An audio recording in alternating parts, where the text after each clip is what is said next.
Selling lies and buying time, killing people next in line. Lower classes, social slime, they don't matter. Genocide, sick from water, sick from air. Making money, they don't care. Caesar shit, force of air. Fuck them back, it's only for they war. They shoot, they kill, they massacre, rape. They burn the kids, no one makes countries. Lie to your face, fight and die. Cause God forgives.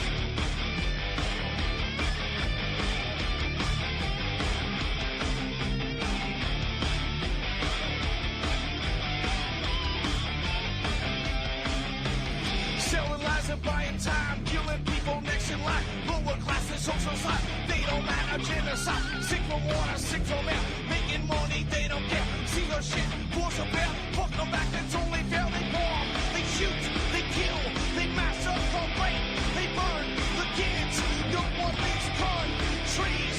Lie to your face, fight and die, cause God forgives. Yeah. Coming back around again.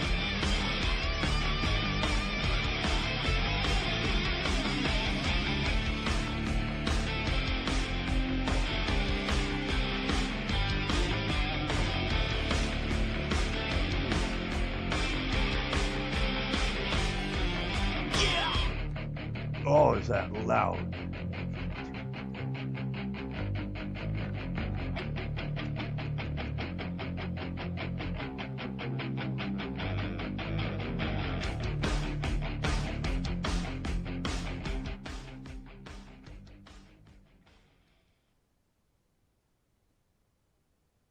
Okay, welcome to the New Year's edition of Rock the Boat right here on UCY.TV. I'm your host, Ron Stevens, and I will be for the next 2 hours. And I have some really good guests coming on today. I have Michael Walsh from Spain, prolific writer, does an awful lot of writing for Renegade Tribune. And I have another gentleman, Tony, from England, and we may have some other people in today from Ireland and a few other places. So anyways, just it's been kind of a rocky 2 shows here. Last night we had all kinds of audio problems. I was up till 3 o'clock in the morning trying to sort it out, and it didn't sort itself out. And so I've been scrambling here since I got up this morning. We at least have audio now, but I don't have any audio controls. So if I'm coming across too loud or something, you're going to have to deal with it on your end. I'm just happy to be on the air. Yeah, so I'm not gonna talk too much other than to wish everybody a happy New Year. And a heads up, there's a gentleman. I'll put once I find some of his videos, I'll put them in the chat today. It's just like Yuri Brezhnikov said back in the 70s when he supposedly left the Soviet Union and came to Canada to out some of the problems that were going on and how the whole takedown takes place. And what he was saying was that eventually those, especially in the universities, the teachers and that, once they understand they've been used to push the program forward, they're going to get uppity. And he said they'll probably just kill all those people. They're quite disposable because they've done their job, so they're not required anymore. Yeah. And so we have a professor, Peterson, at the University of Toronto now, who gets it. And he's been hammering out videos of late, exactly that, about the Marxist movement, and something will always trigger somebody. So I guess what has triggered him is this nonsense of gender identification or self-identification. for these genders that don't exist. There are only two genders: there's male and female. That's it. So we have all this nonsense going on with you can be whatever you think you are, whatever day you feel like you are, and so on and so forth. And I was talking last night about the lady who went to the doctor to get a note saying that she self-identified as a male. So he wrote her the note, and then she went to Service Ontario, where you get your license and your photo ID and that. And when she went to the doctor, she had her hair, she had long blonde hair, she had it up under a ball cap and you know, a sweatshirt and stuff on, and said that she self-identified as a man. And then, but when she went to Service Ontario, she had her hair down, high heels on, low cut top, cleavage showing, and explained to them she had a note for the doctors stating that she was actually a male, not a female, and that she needed her license to state that fact that she was a male, and her photo ID to state that she was a male. And she couldn't believe it. She was in and out of Service Ontario within an hour, and she's now a male, or identified as a male. Absolutely, totally female, but identified as a male. And this is the kind of stuff that got Professor Peterson off the top. So he starts, you know, about the Marxist agenda that's taking place in all universities, which has been since before the League of Nations came about. And so he's one of these people now that's just, it's like a light went off in his head. And he's pounding videos everywhere. I think he's working 24 hours a day right now. And this is exactly what Yuri said is going to happen. So, you know, when people say there's nothing we can do about it, that's absolutely incorrect. There's only something you can't do about it if you decide there's nothing you can do about it. I've been at this, and other people have been at this for a long time. I've been at this steady 24/7 for the last 10 years. I mean, I understood this in the 70s, but there's been a lot of people that have been working for a very, very long time, Michael Waltz being one of them. And yeah, we are going to win this thing because it's all going to unravel itself. And people cannot just keep their butts up their, or their heads up their butts for much longer, regardless of how hard they try. It's going to break loose, and that's a good thing. So I'm going to bring in Tony and Michael and possibly a couple other people, and we're just going to have a chat. We'll have a New Year's chat because I want to. There's Tony from the UK there. I'll have you in here in a second, Tony. What I want to do today really is just have these gentlemen explain what's going on in Europe. Because they're always, you know, I always said, you know, just look to Europe, look to Britain, look to Europe, and give it 6 months to a year, and what's going on there will be here. So they're already way ahead of us, so they can explain to us what we are going to see if we don't get our act together and start standing up and blocking what they're trying to push in here. So I'm just going to get a hold of these gentlemen and bring them in. They can introduce themselves, and then we'll get on with the show. So we find Tony and bring Tony in here, and then we will find Michael and Michael in here, so they can explain to us what we are going to see if we don't get our act. Okay. Have I got you, Tony? Yep, I'm here, Ron. Cheers. Okay, wonderful. And I think I have Michael in here. So I'll just get you to introduce yourself, Tony, first, and you know what you're up to over there, and you know what got you to where you are now, kind of thing, quickly, and then we'll get Michael in here. Yeah, I'm working with a few other researchers and broadcasters. We've just set up ourselves a new platform called autonomousmedia.net, and we're getting out information about, you know, how the world really works, rather than, well, we're calling it fake news at the minute, I suppose, but you know the score. We're doing the same thing as what you're doing here at UCY, and getting out to as many people as possible in an independent way, not interfered with. We're not sponsored by anyone or funded by anyone that has any influence on what we do, and people do their own shows with their own content with no outside interference. So that's what we're about at the minute. Like, you guys have an awfully large influx of Muslims in that there right now. Your multiculturalism, I think, is a little bit ahead of ours. We're catching up rapidly. But what is it? What is the general, from your take? What is the general attitude or the thought process of the people? I mean, England was white. It was, and now it's not. That's right. And now you have,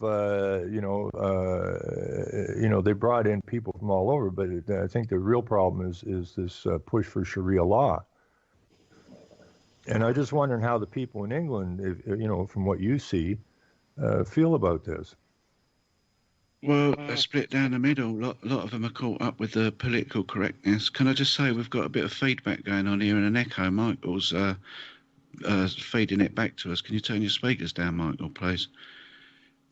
I think I'm not getting any feedback. Yeah, I can see it here lighting up, and I'm echoing in my headphones. Right, it's maybe a bit better now. Okay, yeah, well, it started, didn't it, back in the 60s in the UK, and people have split on it since then. I mean, most people never had a problem with immigration for years and years. I would agree with the mainstream line that it was probably a necessity back then to get jobs done, and maybe even to some degree that it's a necessity now, because there is a lot of jobs that don't get done unless immigrants do that job. But when it comes to the Sharia law, that's a different one. There's no one really likes hearing about that. But there's so many people that are tied up in the politically correct approach to all of this that they don't see the logic. It's an emotional argument, not a logical one. And I find that quite frightening. But that's the same with a lot of subjects, really, down to the political correctness, which I'm sure you're aware, and probably most of your listeners are, as its roots in cultural Marxism. But, yeah, we have, I think, probably the most politically correct people on the planet here.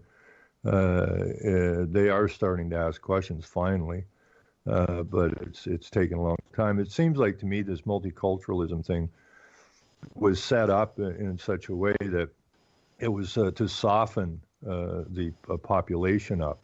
I think the end game was the Muslim influx in the Sharia law to start with. And I think the whole start of the multiculturalism was more or less to just soften up the population. Oh, these are just more immigrants, right? Or immigrants with an agenda, of course. And when you have your government bowing down, it's their religious law. Well, the Queen's religious law, not the Queen's religious law, but Elizabeth's religious law, is that she will uphold the law of the King James Bible. She had to take the oath in order to become the Queen. And once she took the oath, it seems like the oath was forgotten. And so they turned us into secular or lawyer law. And so now when the Muslims come in, they never separated their church and state, right? The state and the church are the same, right?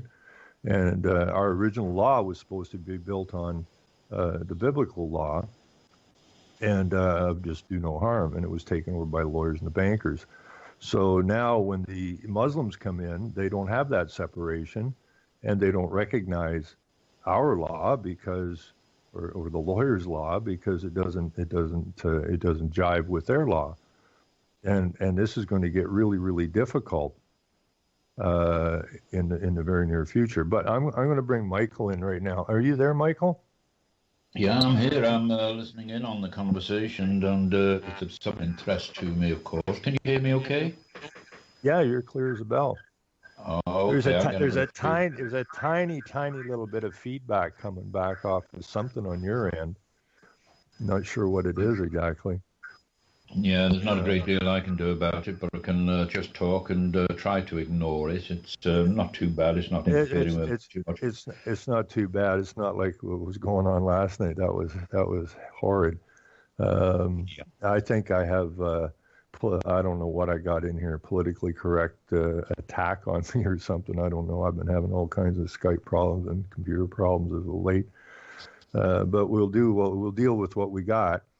So I just want to introduce you as Tony. Meet Michael, and Michael meet Tony. I don't know if Tony is aware of your work or not, Michael. I don't know. You'd have to ask Tony that, but it rings no bells with me. But the name. But I was first drawn into the struggle in 1966 with Colin Jordan, Dennis Perry, and all that lot. And I do remember with some embarrassment writing out one of my very early newsletters saying that when the immigration reaches something in the region of 500,000, whatever the figure it was really small compared with what it has become. I said that the British people would rise and rebel, and I was proved wrong. Time proved me wrong. And one of the things that has always interested me is the immigration started within a few years of the war ending. And at the time, the British government, the establishment, the elite, they were using seized German ships to bring West Indian immigrants into England primarily to address the job vacuum, as they put it. But at the same time, there was the £10 assisted passage to Australia, of which my generation, many of them took advantage of it.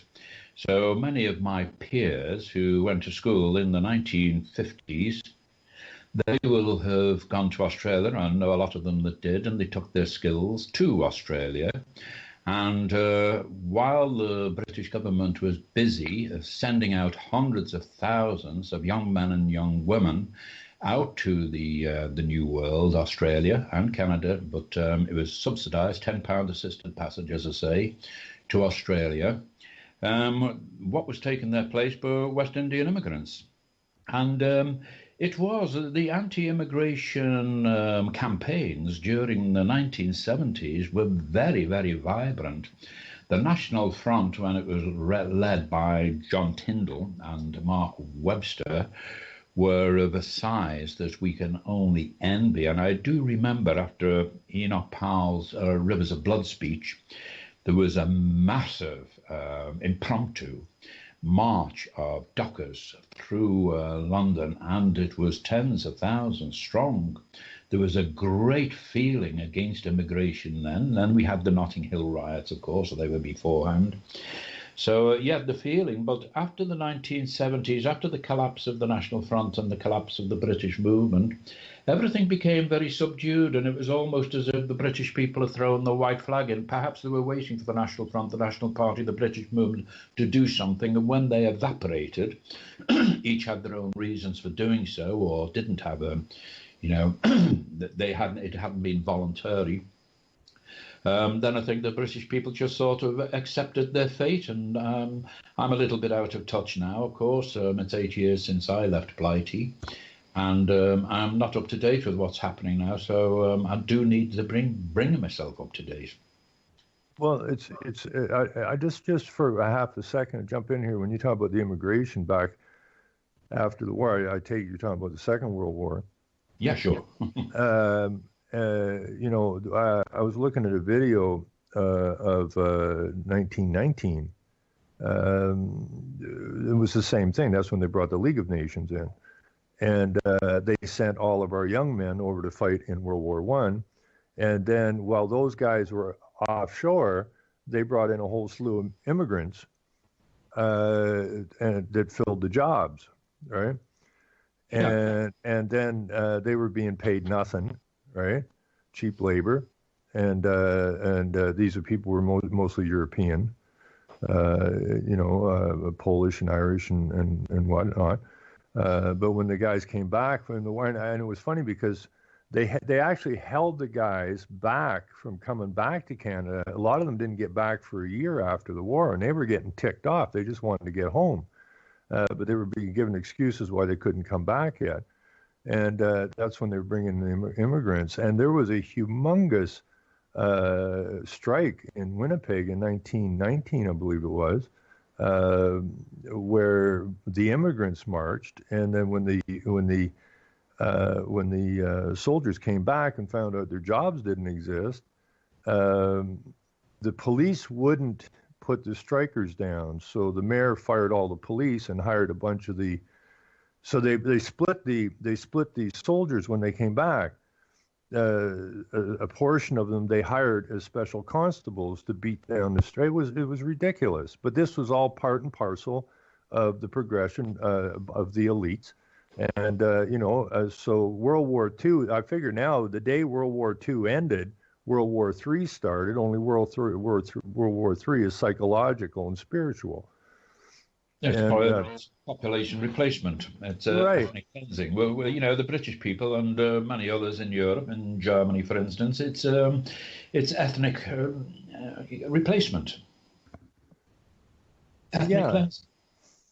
Well, I don't know what it's like in Europe, but we have CBC. You got BBC. Same deal. We just call ours the Communist Broadcasting Corporation here. They feed you this stuff through sports and through comedy and everything else, but they're getting very blatant now. We have a CBC show called 22 Minutes, I think, and they have a East Indian on there, and he just did a rap song where they're going to turn everybody beige. And there was another East Indian who came back, I don't know, probably 15 years ago or so. And it was Russell Peters that they put forward as this really good East Indian comedian. And I thought he was kind of humorous until I saw a show that he did where he said, we're going to turn everybody beige. We're going to come and we're going to screw your women, right? And everybody's going to be beige, right? So it is a genocide that's going on against the white race, whether we like to admit it or not. It's absolutely blatant.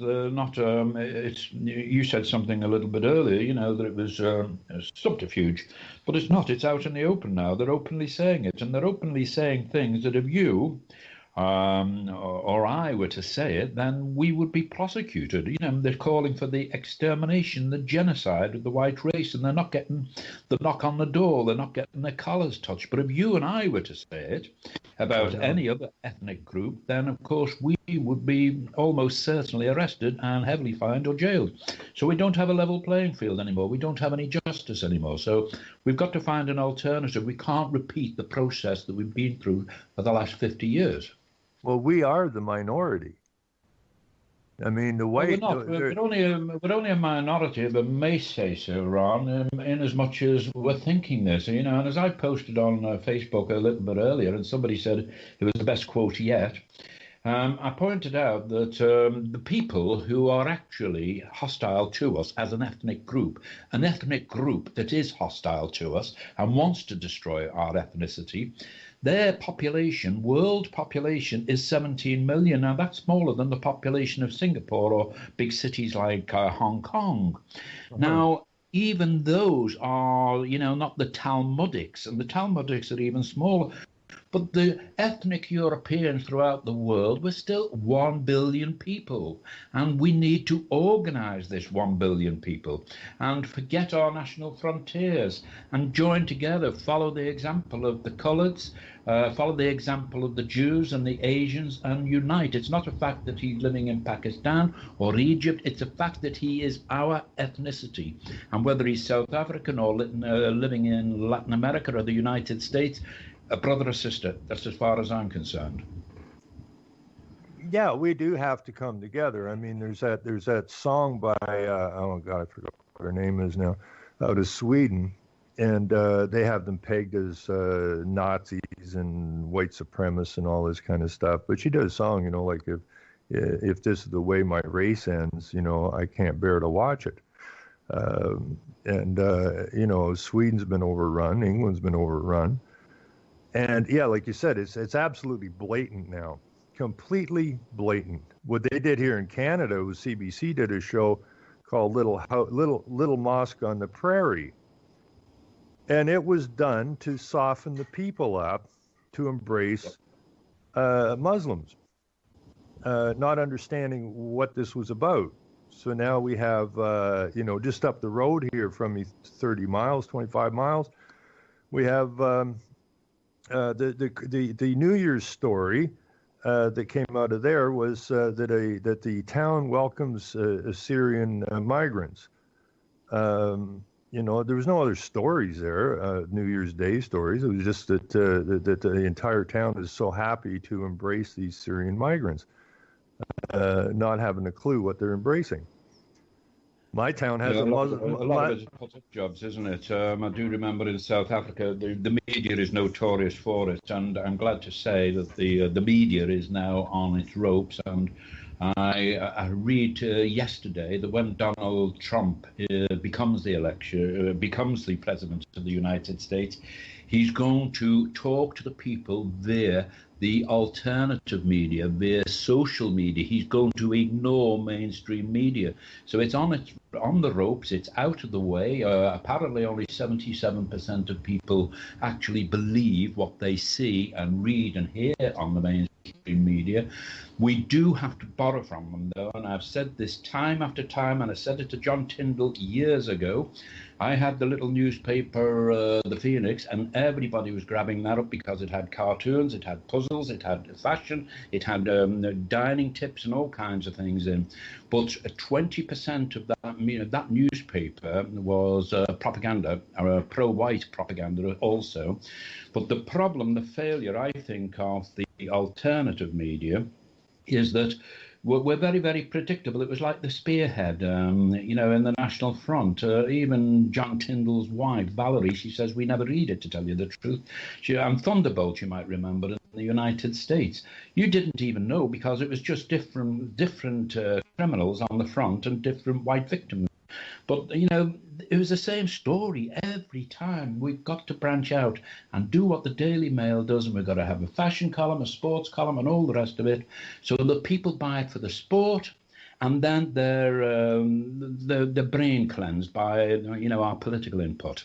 Well, yeah, that's exactly what I want to do, and it's extremely difficult because they said you cannot put out a newspaper that is just that hard in their face. They can't deal with it. So you're basically going to move your message through basically osmosis.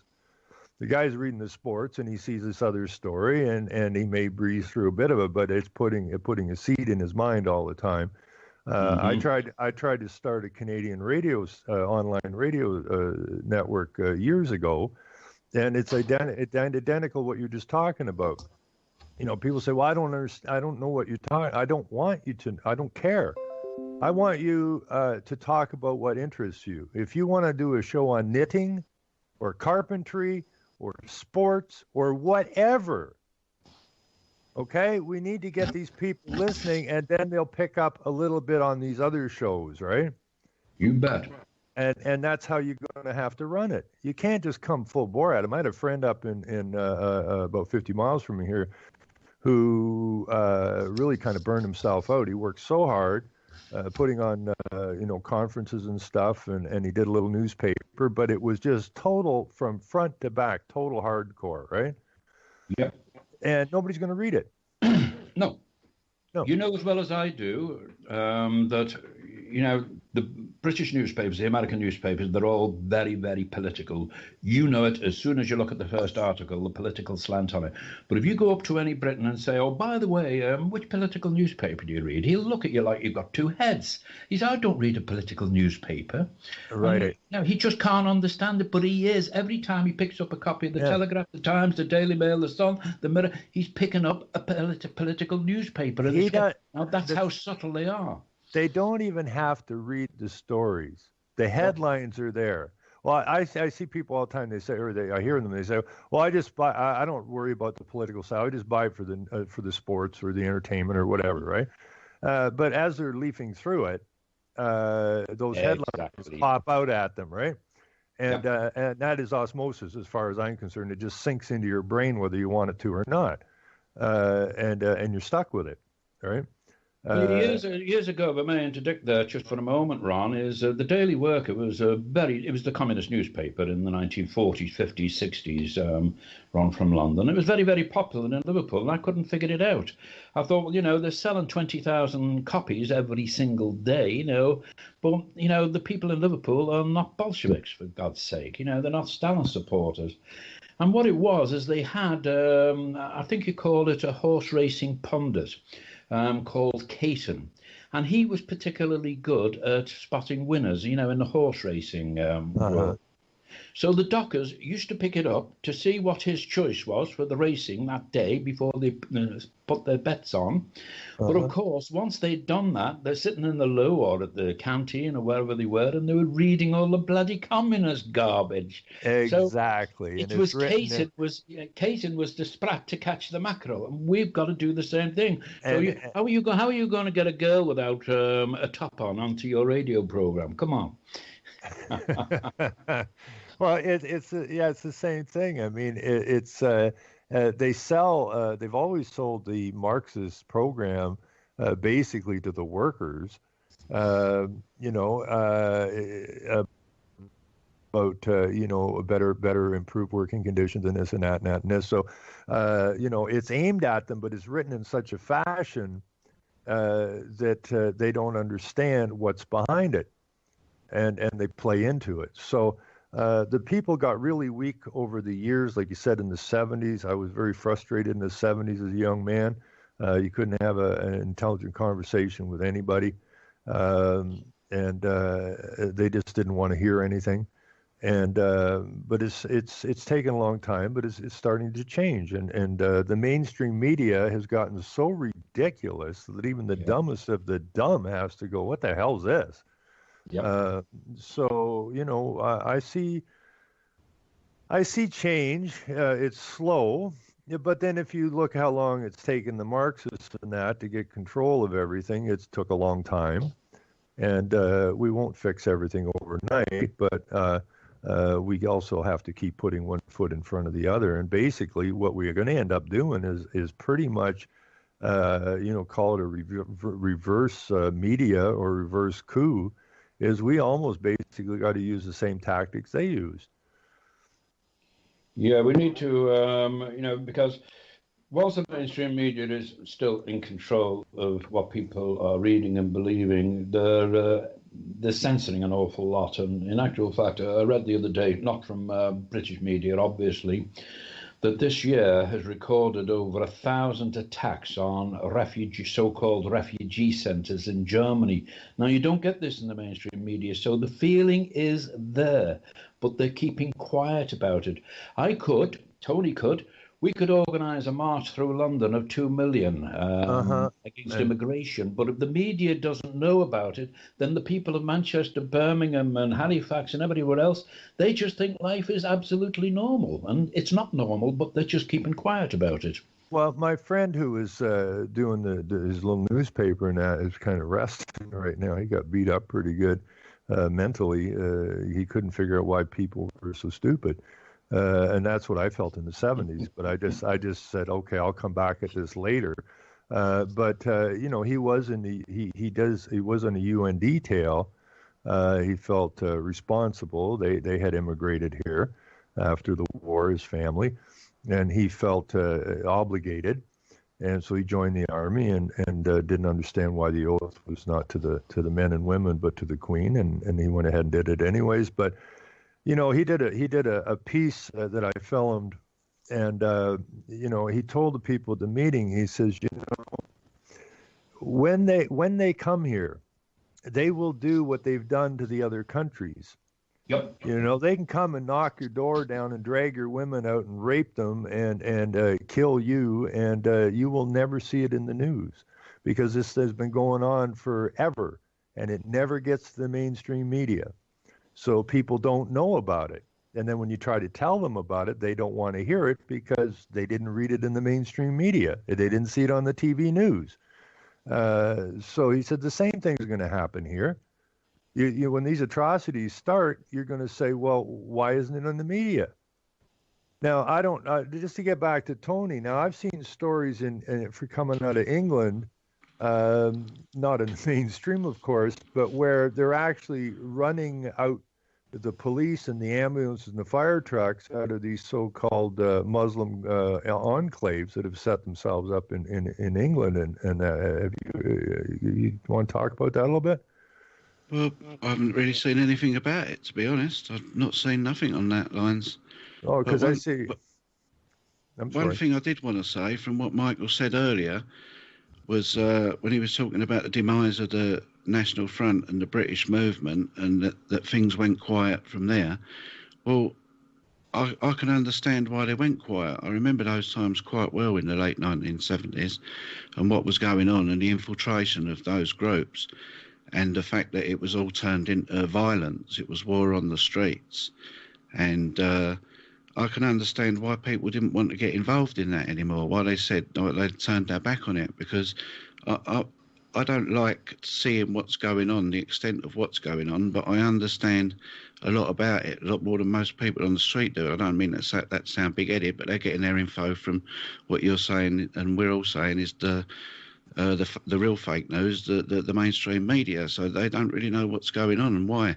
I don't blame people for wanting to come to Europe or England, the UK, when they're having their own countries blown the shit out of and they're seeing all what's going on. They've got nowhere to go, nothing to do. You've got to run, you've got to go somewhere. We'd all do the same. I don't blame these people, and I don't want to see violence against them. The same way as I don't want them perpetrating violence on people in the countries that they're arriving at. I don't want to see that. I mean, multiculturalism did work pretty well in the UK for quite a while. It's only in the recent years that it's got out of control and it's being pushed to look like the migrants are the problem when they're not. The problems go much deeper than that, as I'm sure both of you are well aware. And it's that we need to be looking at, I think. And that's a really good point, Tony, because the deal is that, you know, I've always said that I don't care what you are, what color you are. There are good and bad people, regardless of color, race, or anything else. The thing with the migrants, okay, is they are the army. They are the army of the elite. What they did was they went in, they took over their countries, bombed the snot out of them, totally displaced these people, left these people in a pathetic position, and they've saved them up over the years. I mean, I was looking at some documents from the UN. They have camps where people were born into these camps 25 years ago and have never been out of the camps and have been basically held there. And they've been propagandized to get angry at the West. It's the West who bombed them. It's their problem. Your life wouldn't be like this if it wasn't for the West, and they owe you. And they get those people jacked up that they come into these countries, and now your politicians are all on side because the whole idea is to take down the West. Otherwise, your politicians wouldn't be allowing this. I'm totally anti-violence because that's what they want. They want the uprisings. They want the violence. Yeah. Not the migrants, but the people who control our lives want the violence, and that's something we cannot give them. We have to, we got to do this peacefully. We got some really wicked noise going on somewhere. I wonder if it's my air conditioning. Let's see if that gets any better. Your what? Air conditioning. Your air conditioning. Uh-huh. My friend who's living in my other house right now is out chipping ice with an ice chipper off the sidewalk, and you're talking about your air conditioner? All right, that's it. Shut Spain down. It's too warm. Call it a day. Sorry to spoil your evening. But they do. That's what they want. They want the violence. They brought the migrants in to upset society. They brought in the Sharia law to upset society, and they believe now that they have mind screwed people enough and made them so messed up. They got so many things going on. You got all this nonsense about this sexual gender nonsense. In the same time, you have all this push of these migrants in, and people are suffering as their hydro bills or water bills or taxes continue to go up. They see all these migrants getting housing and welfare and all that kind of stuff, which they know they're paying for, which they're having a difficult time paying their own bills now. And that's the old chaos situation, right? Create chaos to the point either everyone submits or it explodes into violence. And you know, the Muslims that I talked to here at the when they came to town, they are convinced that Sharia will be the law, and that the Quran will be the so-called Bible. They're absolutely convinced of this. And what I explain to them is, you're like everybody else. You're just being used, and when they're done with you, they'll just get rid of you. Yeah, of course they will. I'm fully, going right back to the 1960s. You know, they used to say, "Well, how are you going to get rid of the immigrants?" I said, "Well, hang on." I said, every August, there's about 8 million people leave Britain to go on their annual holidays. They're away for 2 or 3 weeks. Now, obviously, if they're going abroad on their holidays, they're probably professionals. They're in well-paid jobs, and they're in the kind of jobs in which society basically needs. Now, I said, nobody notices that they're gone. I said, so people don't notice when 8 million of Britain's most talented people are sunning themselves on the Mediterranean beaches. I said, how on earth are they going to miss 5 million immigrants, for the large part, who are not contributing to society? I said, all you're going to do, I said, you know how a tide works. The moon pulls the tide in, the moon pulls the tide out. The immigrants, the refugees, whatever you care to call them, they are attracted here just as the tide is, and they come in like a great tide because they're attracted to by the benefits. But what I would like us to focus on, not necessarily in this program, but something that perhaps we should brainstorm about, is how we're going to separate the two. And I have said, going back into the 1960s, there is not an immigrant, there is not a non-ethnic European who has got anything to fear from the British movement at all. If we take away the benefits to which they are not entitled, they will go of their own accord. We don't have to drive them down to Southampton or Liverpool or Glasgow at the point of a bayonet. They will happily go if you remove the benefits. I said, but what I will not allow to escape are the ethnic traitors who have enticed them here in the first place and have put themselves on their side. Now, these are race traitors, and I don't think that, I can think that they're not going to be allowed to emigrate if I had my way about it. They're like the Stasi police in the former German Democratic Republic. These people should be brought to account, and I think that at this point of time, we should be identifying the race traitors so that they can be dealt with at a later time. They did the same in Poland and Germany and Lithuania, Estonia, Latvia. They noticed these people of their own nationality who are working for the Soviet Union. And these people are known, and we've got to know them too, because they are just as dangerous. That's perfect, because that's what I've been trying to tell people. We got to hold their feet to the fire, right? We got to out these people, right? We got to shine the light on these people. Yep. These people are treasonous dogs to their own race. Yes. I don't have a problem with an immigrant. Right? I have no problem with an immigrant. If you come to my country and you wish to work and live and all that kind of stuff, fine. If you're coming to my country to impose yourself and your way of life upon me, now I got a problem. Okay? But they're not doing it. The government is doing it. The immigrant itself has no power to force anything upon anybody. It's the treasonous people that call themselves your government. And the media. Don't forget the media.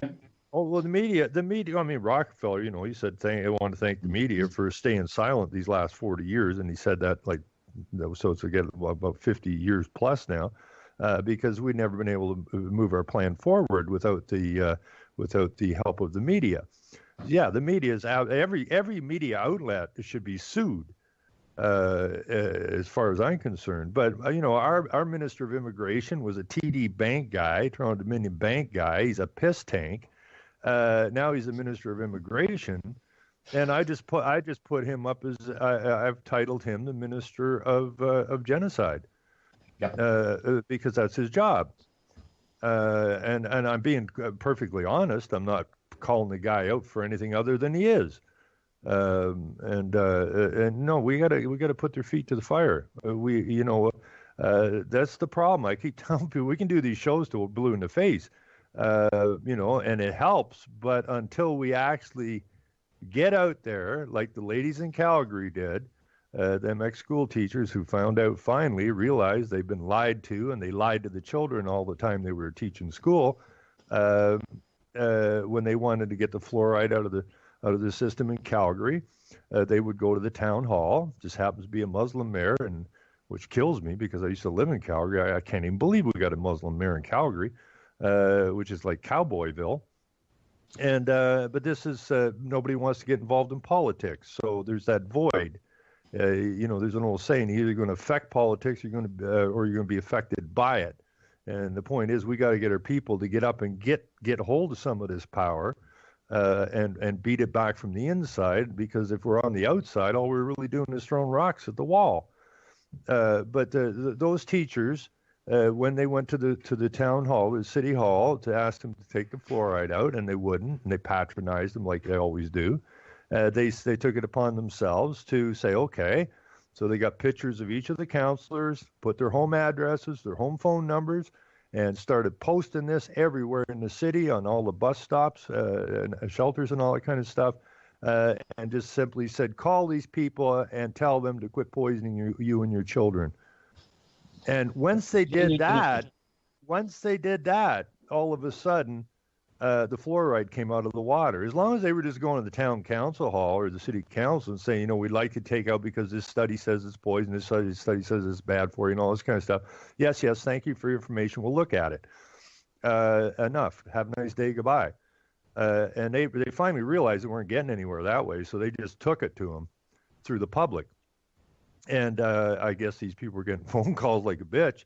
And they finally said, "Holy crap, they're onto us, right? We got to," and they pulled the fluoride that quick. So that's what we got to do. That is an initiative I applaud. For 50 years I've been in the struggle, 48 years to be precise. And, I've lived through, those two generations really, fearing the knock on the door, because of my political views, Remember, I served 6 4-month prison sentences just for quoting Rudyard Kipling. Are you serious? And one of the stickers I got jailed for 4 months, all it said was race mixing destroys our people. Well, every idiot knows that. Every biology teacher knows that. Every Asian, as a matter of fact, there were Asians who were buying those stickers, and yet I got 4 months for it. So we went through a period of suppression. I am a dissident, as we all are. And I want a situation to turn around so that those people, the race renegades, they are fearing the knock on the door, and they are fearing their tomorrows, as we have done for 50 years. And I think that we can do it by naming and shaming them. That's exactly it. That's what we got to do. We got to name them, shame them, and put the heat to them. I can't believe you got thrown in jail for a sticker. Was that in England? That was in England, a little sticker the size of a business card. It was very, very successful, and as I say, even Asians were buying quantities of it. And I forget what they were, 30 pence for 100 or something like that. And it showed an African embracing a white girl, and the simple slogan was, race mixing destroys our people, join the British movement, 95A, Chester Road, East Shotton, D-side. And so what you're saying with that is you're anti-beige. I'm just kidding. Yeah, but I mean when we have everybody saying we're going to turn the whole word beige and there'll be no more white people. Wait a minute. But that's not the average. See, but this is and I know that these people that cause these problems. I would say probably 98% of Asians, 98% of whatever race, have no animosity really. You just they're just people like everybody else. They just want to get along, right? So you have those ones that are at the top here, call them the Marxists or whatever, who stew all this stuff up, and they cause the problems. And when you look at it, we're all political prisoners, all of us. They say, so I'm a political prisoner. Well, we're all political prisoners because we're all imprisoned by the political system, which is the lawyers. Yeah, I blame the press in my particular instance, but of course it applied to everybody else. The British movement, of course, didn't have the same power as the News of the World and the Daily Express and the Mirror and all the rest of it. And while they were carrying on the headlines, of course, there was no internet then, there was no social media, of course. And the headlines were saying, that Michael McLaughlin had been jailed for race hate offences. They didn't tell them that it was a simple sticker saying that race mixing destroys our people. So the British movement, the frustrating part for the British movement members was they were complaining to the public that Mike had been jailed for 4 months for publishing a sticker. I said, come on, they must have done more than that. You're not being honest with me. He must have attacked immigrants. He must have set fire to somebody's home. You don't go to jail for 4 months just for publishing a sticker that says racing, and nobody would believe it. But of course, the press was quiet about the actual offence. They just said, I have been accused of race hate offences. That's race hate, is it? That's race love. This is what we're guilty of, is we are race lovers. They are the race haters. If you hate race, then you are the person who is trying to amalgamate two ethnic groups so that they lose their ethnicity. That is race hatred. But for people like you and me and Tony and so many others like us, we are the race lovers. We shouldn't accept their propaganda. They talk about gay. There's nothing gay about that community. I'm not being anti-gay or anything like that, but you're going to find fewer gay people in the gay community than any other ethnic group. So we must stop accepting these words that are ascribed to us like race haters. We are the race lovers. The people who set out to destroy race through race mixing, they are the race haters. Well, I think it all goes back, like I said that last night, I've said it before, when I look at all this transgender nonsense or whatever this self-identification stuff is, and I look at the environment movement, all I see is a huge make work program for lawyers. That's all I see. That's all it is. That you can, if I throw a bottle out in the ditch, I could go to jail. If I put a sticker up, I can go to jail. If I say boo to a girl who tells me after I said, hi, you're looking really good, and then she tells me I'm a male, and I go, no, you're not. And then I can be taken to human rights or whatever for not accepting what she thinks she is, even though she's not. It's just to pin people down so that you can't say anything about any. It's just to put the final total fear into people that they can't say anything about anything, and we might get in trouble. And then it's over. My attitude is say what you mean and mean what you say, and if you don't like it, well, you have the option to walk away. It's that simple. I have every right to say whatever I wish to say whenever I wish to say it, and if it offends you, you can tell me it offends you, and then I can have an option there of not offending you, or if I don't think I offended you, I will just continue on with what I was saying, and if you don't like it, leave. You don't phone the police. You don't phone the human rights. You leave. And what they've done now is it's like a nanny state on steroids or something. I'm going to tell mommy. I'm going to tell mommy. You're smoking and you shouldn't smoke within 30 feet. I'm going to tell mommy. I've had people say that to me. Mm-hmm. You can't smoke here. Why? Well, there's a sign there. So? I'm outside. What's the problem? Well, the sign says. Well, yeah, there's lots of signs, right? But a sign doesn't got nothing to do with nothing. Now, I was here first. I'm having a smoke. If you don't like it, then move over there. But I ain't moving. Now, if you were here first and I came and light up a smoke and you say, could you not do that because it really gets to me, I would say, fine, I'll go smoke over there. That's common sense. That's the law. No common sense now. There's no common sense now, but political correct language is just another word for censorship.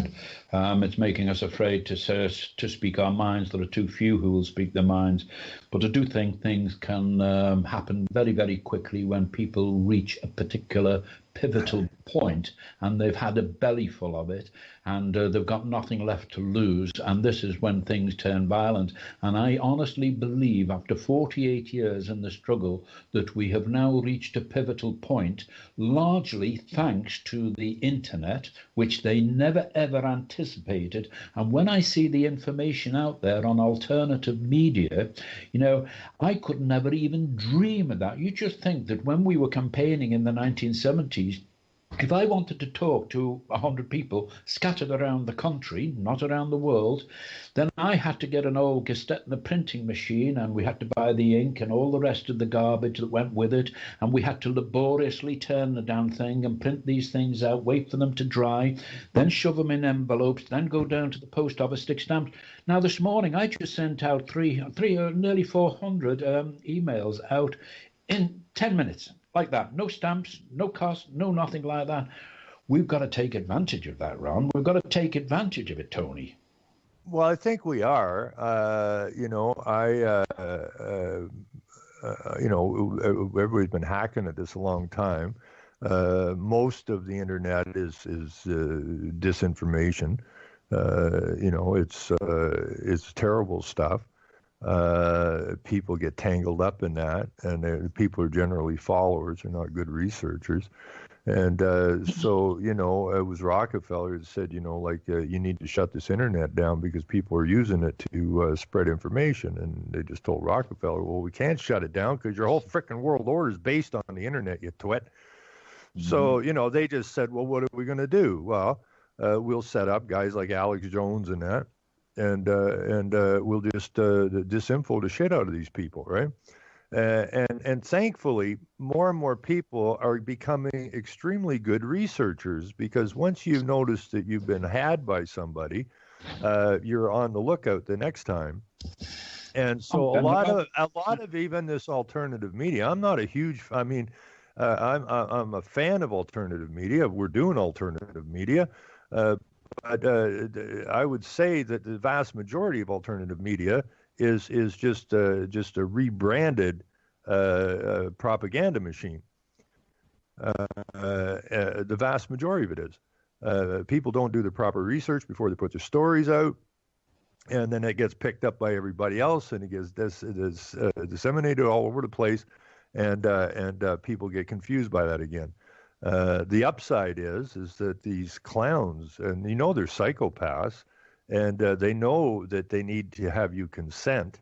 They write everything down. That's the beauty of it. They write everything down, and I guess it's because they can say, well, we told you what we're doing. Well, I didn't read it. Well, all you had to do was look it up. Mm-hmm.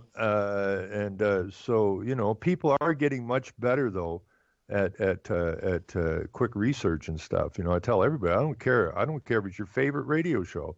I don't care if it's your favorite internet site. When you see something on there, you better back check it. Because it's just like the newspapers you were talking about in the past, right? You slip stuff in there, okay? I've had all kinds of people say, like that guy there from Natural News or whatever it's called, that health guy. It was on Alex Jones a lot, everybody was a big fan of this guy. And I said, well, who is this guy? And I went looking through, and I got into his site and got in the back end of it. And the guy's promoting depopulation of man. And people go, no. And I said, well, there it is right there. All you got to do is look it up. And they said, well, yeah, but most of his stuff's good. Bingo. Just like the newspaper that you were talking about in the past, that the workers would pick up to see what the horses were doing, right? Yep. You can throw 90% real stuff in there, and drop 10% in, and that 10% gets in your mind. And so people make this excuse, well, most of this stuff's good. Well, if it isn't all good and you point out that they made a mistake and they don't retract it, then you know you're dealing with a disinfo outfit, right? That's right. So the media again.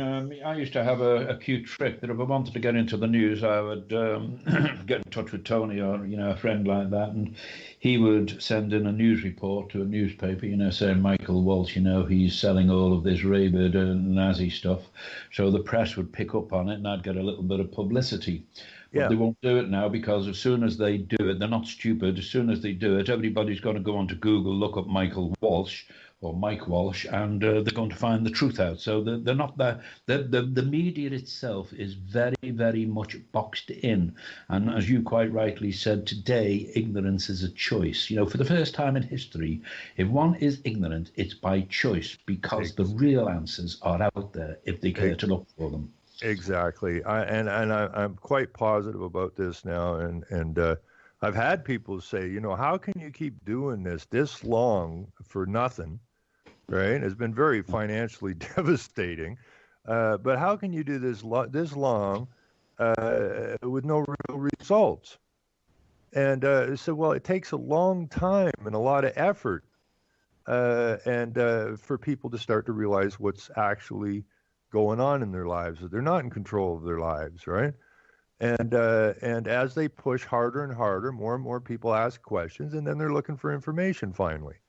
Yeah. And you're exactly right. The internet is a marvelous tool. I have a document that I'll get to you guys that I lost because back in, I don't know, I was fighting wind farms now, or I wasn't really fighting. I was trying to explain to the people who were being impacted by them what was behind this, and very difficult. But I needed a place to, excuse me, I wanted to hold meetings in that. And I thought, well, okay, this is anti-Christian, so to speak.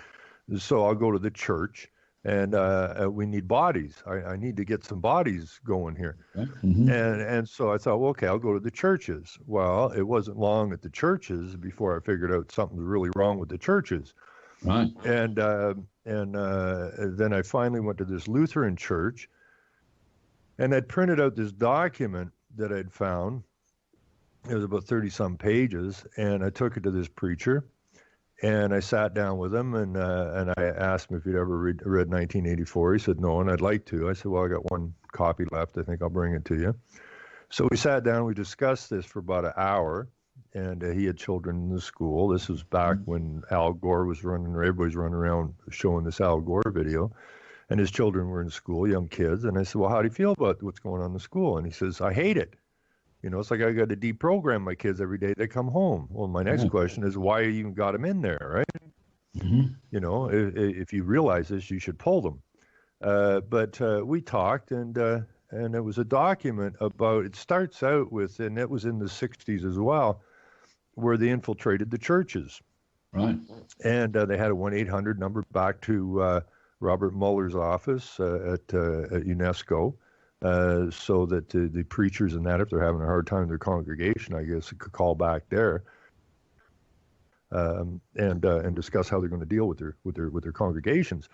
And but it goes on. It goes all the way through, Al Gore and all these different players and whatnot. Very interesting document, which I'd lost. I printed it out. I gave it to this preacher, and he said, I said, well, think about it for a couple of weeks. And he said, no, I've already thought about it. He said, you need this church to hold meetings. Just call me. You got the keys. Mm-hmm. And then I was busy going to meetings and stuff around the countryside for about a month. And when I got back, I called the guy up, and I'm not getting an answer.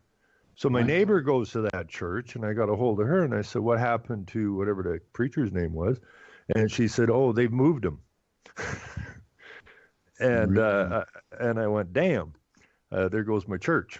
And when I got my copy of 1984 back, it looked like somebody put an axe through it. It was definitely not ripped. It was hit with a hatchet or an axe or something and split wide open off the spine.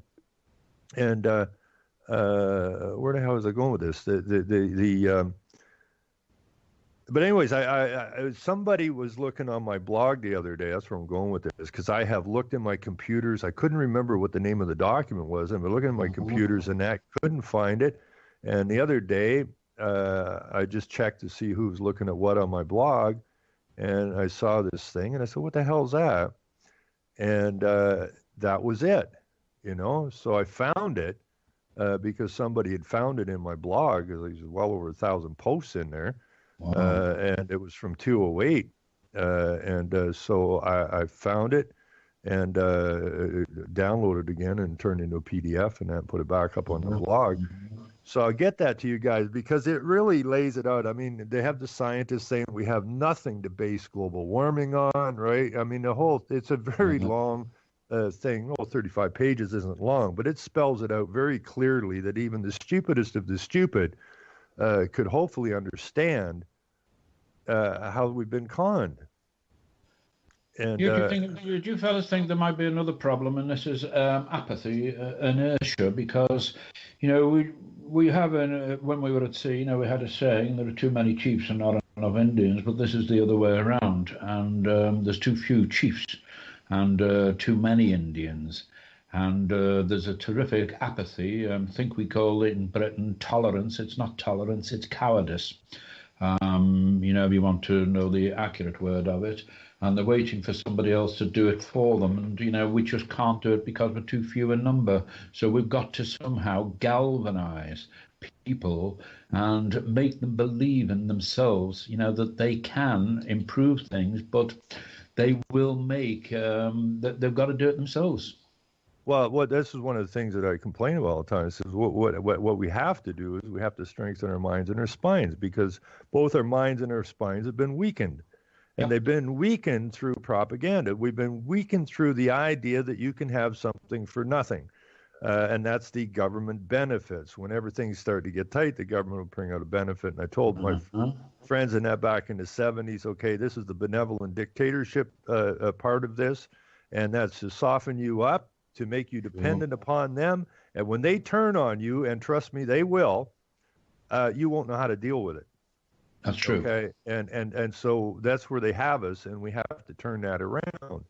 And people, because they're pushing so hard now, especially with the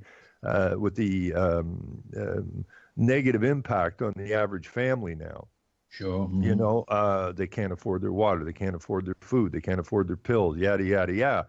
The more they're negatively impacted, once they get their backs against the wall, they have no choice. They will have no choice except to go to the one that has hurt them, to ask them not to hurt them, which I call the wife abuse syndrome. Your so-called government is abusing the hell out of you, and then when it's time to do something, you defend your abuser, which is lunacy. But once it doesn't matter what you back up against the wall, you back them up tight enough against the wall, they will try to survive. And I do believe that we are just getting to the stage now where all the hard work that you and Tony and everybody else has been doing all these years is going to have some positive impact. I really, truly believe that. And, we've been sowing seeds. We've been sowing seeds all of these years. You know, we are the kindle wood, and it'll burst into flames pretty soon. And I'm really looking forward to those times. And I think it was a pivotal point. A story I do like recounting, it was, I can't pronounce his name properly, it's Nicolae Ceausescu, who was the president of Romania. And it was going back some time in the 1980s when the Soviet Union was beginning to topple. And, you know, the miners hadn't been paid for quite a number of weeks, and they were pretty hungry and they were pretty desperate. And they had come together, miners, coal miners, had come together at a main square in not the capital, it was another city. And there were there about 10,000 of them. Well, of course, this was a very communist society. Nobody dared to say a word against the system. But when Ceausescu came out with his entourage onto the balcony of the palace in that particular city, he thought that he would be able to talk to the miners through the microphone as I'm speaking with you guys now and just calm down, guys, calm down. You're going to get paid next week. Well, they'd heard it all before. And then they don't show you it on the media, but this is the importance of an incendiary. There was just one anonymous miner. I think he should be given the Nobel Peace Prize, because all of a sudden that one miner, in a throng of about 10,000 miners, he punched the air with his fist and he shouted out. And there was a shocked silence that somebody would dare to do such a thing. And then 4 or 5 fists hit the air and they took up the call out. And then the dozen turned into 2 dozen, the 2 dozen turned into 100, the 100 turned into 1,000. And a couple of minutes later, 10,000 miners were punching the air and shouting out. And then the cameras homed in on the faces of Ceausescu, his family and his entourage, and they were turning the colour of boiled you-know-what. And they knew that the game was up. Now, that was early in December. I can't remember the year, but I can remember the month. And 2 weeks later, within 2 weeks, they tried to flee the country. They got stopped by the police. And I think it was the next morning or a couple of mornings later. It really doesn't matter. They were just dragged out into a courtyard and they were just mown down. That's how quickly things can happen when people have had it up to here. I'm pressing on my chin now. But that can happen. The people are followers. There's very few leaders out there. Now, you may have done this before. I've been at a meeting here or there and had a very good speaker or whatever, and the audience is not really responding. And then I will begin to clap, right? And they get louder and louder with the clap. And I may raise my hand to the rest of the crowd and, give this man a hand, right? And these people are basically sitting on, now they're intimidated, right? And now they have to clap, right? And and the whole place kicks out, right? I mean, it just goes. Uh-huh. And I've been in other places where people are being uppity in that, and I will just tell them to be silent, or I will raise my voice and say, shut up. You bet. And everybody that was hassling somebody just instantly goes, oops, and they shut up. So most people are followers. There's very few leaders out there. And what we have to do is we have to encourage people to become leaders. We're not going to win much if we have a bunch of and if you look at all coups, it's the same thing. It's a very small number of people that pull the coup off. The average man or woman doesn't want to be involved. And once the coup's over, they just go back to their daily lives, and that's just the way it is, and so on and so forth. But, what they have planned for us is not pleasant. So we need to just keep basically doing what we're doing. And no, we're going to go the same way as the American Indians on the reservations. I'm afraid that's where we're heading. And we're pretty much there. And I'll just say this. I don't know if I ever said this to Tony or anybody who we got to get back in here real quick. But it was. I can get frustrated. I don't get as frustrated as I used to. Not like I was frustrated in the 70s. But when I went to the reserve. And I was talking to that lady, and I just asked her, I said, do you understand the plan for Whitey, meaning everybody that's not native? And she just looked at me calmly and shook her head, yes. And I said, how is it you get it so easy? And trying to explain this to Whitey, like banging your head on the wall. And she said, simple. We lived through it. Now it's your turn. Oh, boy. And I thought, wow. This is amazing. He's a 50-some-year-old Native woman on a reserve that gets it. Yeah. And that's what they want to do. I mean, every single community has a development border zone around it, which is a fence, which is a reserve, right? They decide how much water you're getting, what you're going to live in, what you eat, what kind of poison they feed us. And so we've already been put on the reserve, right? Yep. And we got to come to terms with that, and we got to deal with it. Don't look at the natives on the reserve. Oh, look at the poor natives. They don't have any water or proper housing. Well, sorry. UN wants you to use 70% less water than you use now. Figure out how you're going to do that. They want you to use 70% less electricity than you use now. How are you going to deal with that? They want you out of your private home. How are you going to deal with that? They want you no one to have a private vehicle. How are you going to deal with that? After to take the the fact? internet off you. Yeah, how are you going to deal with that? After the fact? You better deal with it while you still got this stuff. Because if they get this stuff away from you, you're going to have a hell of a time getting it back. So it's time that we just, it's very simple. You just stand and say no. And you put the scare into them. My CAO here, and all CAOs, city managers, have been specifically trained to implement the UN agendas without actually exposing it to the public.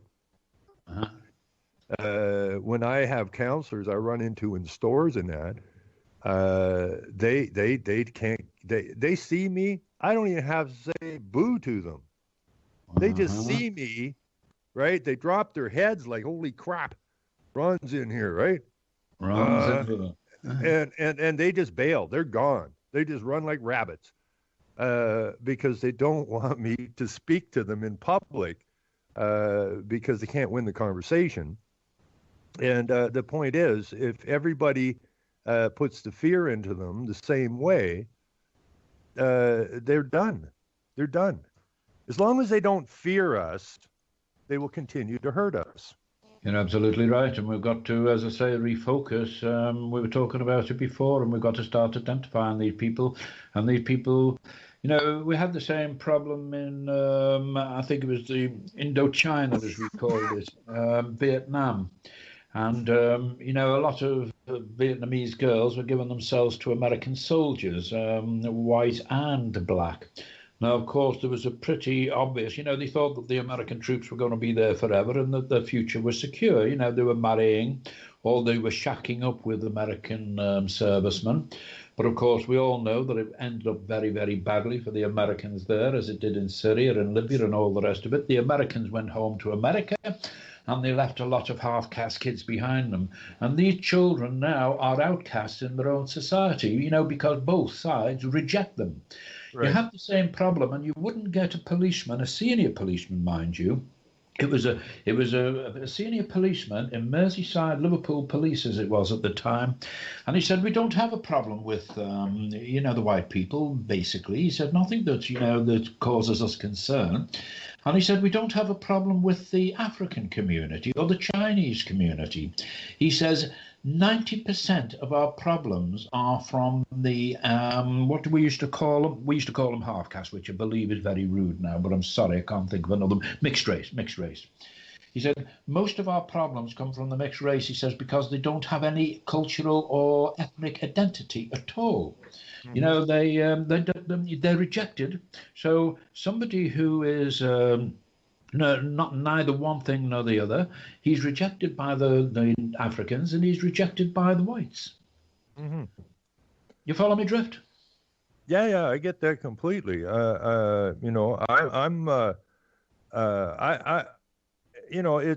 It's what they've been doing for a very long time. I mean, the wars are there. The wars are created for a specific reason.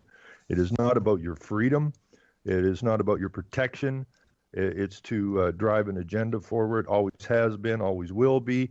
And it's all based on the legal system and the banker system.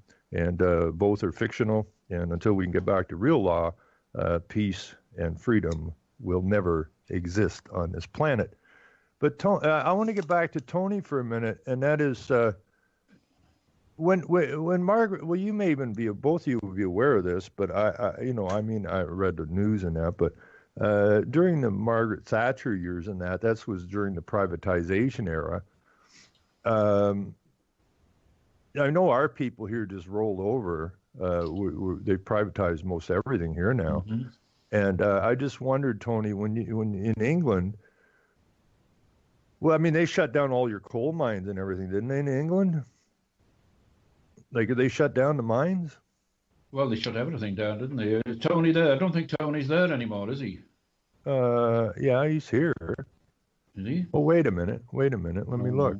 Did I lose him? No, Tony's here. Are you there, Tony? No. Is he not in here? It says he's in here. No, he disappeared at 7:15. So a little while ago. Well, he's in here. He's not on my screen. Where did I lose him at? I think he thought. Let me try.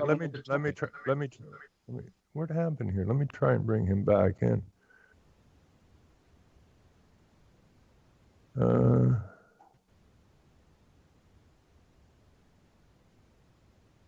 I can't do it that way. What the hell happened? Did I lose Tony here? Oh, let me see. I think Tony thought that we were going to talk on another topic, and when we didn't, I think he thought that he was I hope I didn't piss him off. I can't get him. Why can't I not bring him in here? What the hell's going on? It says he's in here, and it says he's not in here. Well, I don't know what happened. You got him? No, I don't have him. What the hell happened to him? No, he just mentions here, he wrote it down, and he says the show was supposed to be about sovereignty and the law legislation. I'm not sure why I'm here. I didn't see that. Yeah, that's what he says. All right. Okay, well, I have to talk about sovereignty, law, legislation. We started from the subject. Okay, I got off track there a little bit, maybe. Let me see. It was around the time. It was around the table talk, and I think this is what people don't particularly like a strict agenda. The whole point of eating something together is to be a little bit flexible in our approach, because you're going to say something that inspires me to talk about a particular topic, and that works always. Yeah, that's what I was hoping for. It was just kind of a open-ended chat here.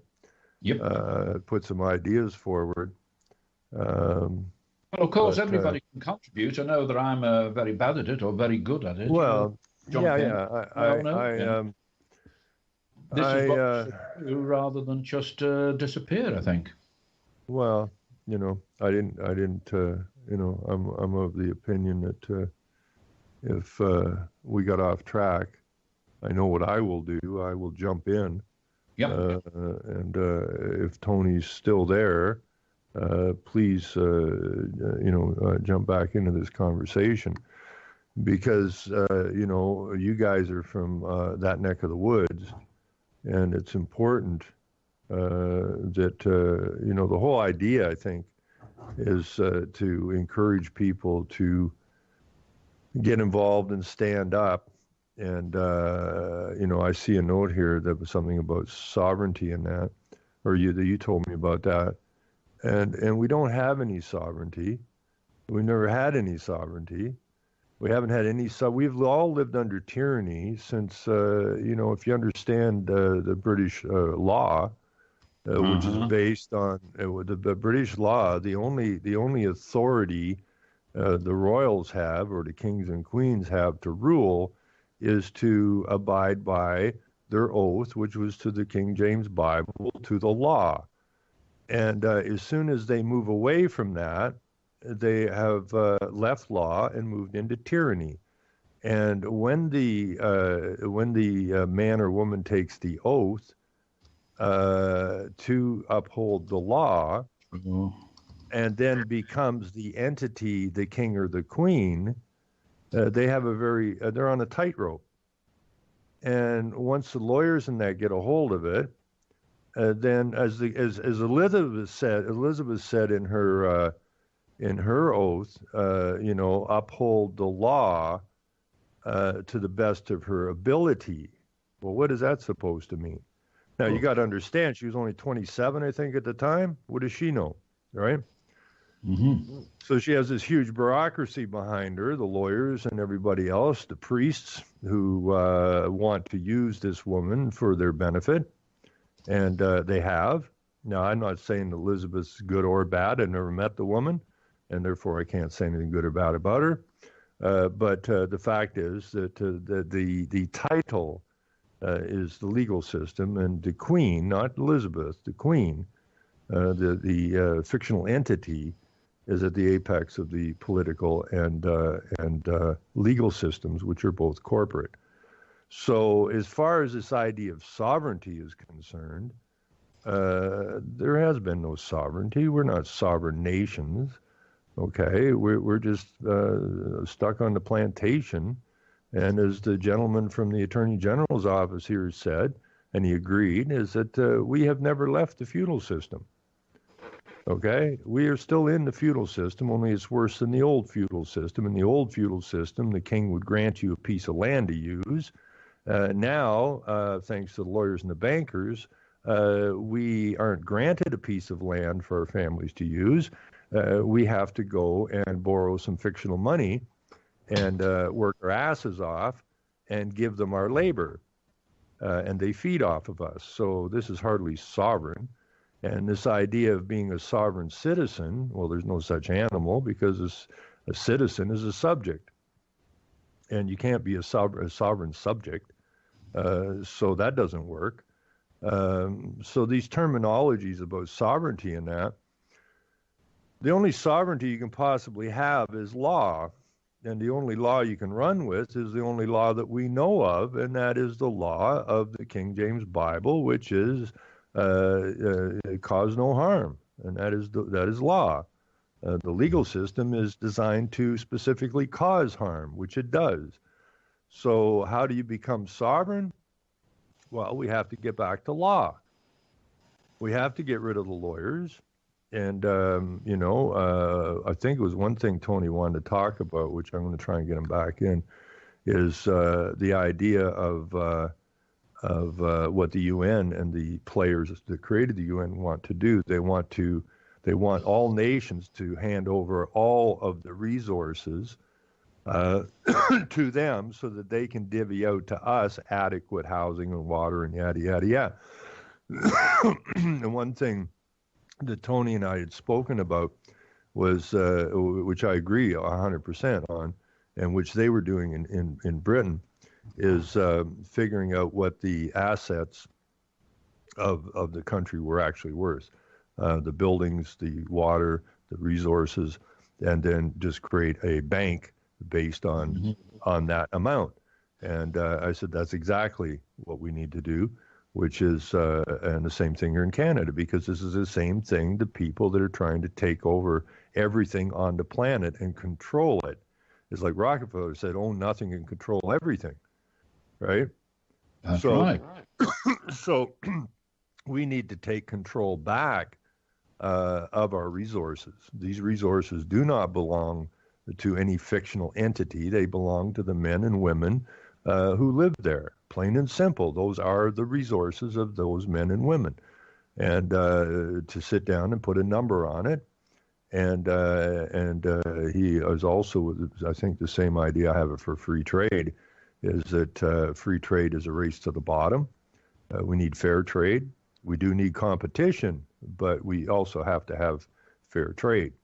A race with a one-legged runner and absolute top of the heap runner is not a competition. So you have to come back with trades and tariffs in order to level the playing field. So, the idea is that your country has assets and resources we could use. We have what you could use. And together we sit down and figure out an equitable way to go about it. And, Sure. and we drive on. So we don't need lawyers. We don't need bankers. We need the people to represent the people. And I can't even use the word people, because people is person and people is human, which has nothing whatsoever to do with a man or a woman. It's all legal jargon. It's all fictional. And yeah, the resources that we have and the men and women on our land are real. And we need to deal with that. And I suppose in that sense, you could be a sovereign nation.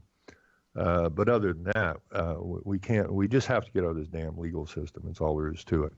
I don't have an awful lot of faith in it at all, because when you think about the treaties and, the Locarno and the Versailles and all the rest of it, there must have been hundreds of treaties that have been solemnly signed by national leaders in the 20th century, and I defy anyone to show me a single one that has not been broken by one of the signatories of those treaties.